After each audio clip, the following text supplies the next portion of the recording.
به نام خداوند جان و خرد. احتیاط در نطفه. وقتی که نطفه در پشت پدر است و بعد از آن در رحم مادر می‌گذرد، پدر و مادر گفته های زیرین را باید رعایت نمایند. پدر اول در لقمه خود احتیاط کند تا نطفه‌ای که حاصل می شود و فرزندی که پیدا می شود حلال زاده آید.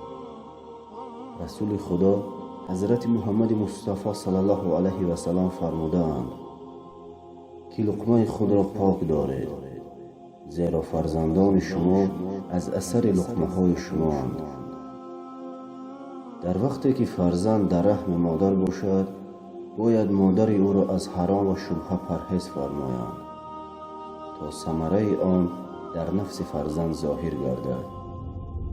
گویند که اراده حق تعالی می شود برای موجود کردن وجوده. خداوند تعالی دل مرد را به جماع یعنی همخوابگی کردن مقید می گرداند.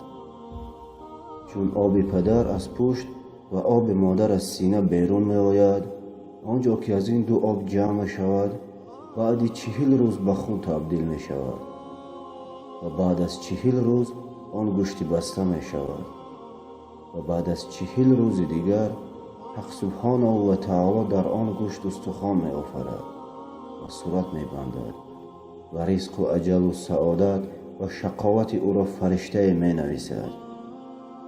بعد از 4 ماه در آن شکل جان یعنی روح در قلابه او به امر پروردگار می درآید.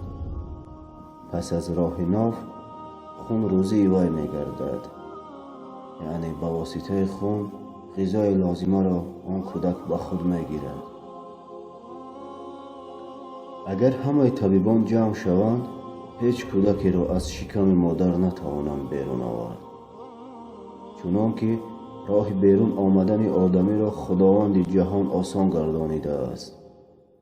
گویند که چون کودک در شکم مادر است و وقت زادن او فرا می رسد، آن کودک مناجات می کند که خداوندا مرا از این مقام خوش بیرون مکن. فرمان در رسد که از برای پروردن تو خدمتگاران نیکو آفریدند، خاطر خود را خوش دار و بیرون آی.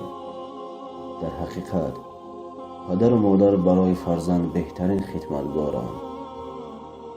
ستایش خداوند بخشنده را که موجود کرده از آدم بنده را. چو پاک آفریدت به هوش باش و پاک، که ننگ از ناپاک رفتن به خواب. چو در ابتدا بودی آب منی، اگر مردی از سر بدر کن منی.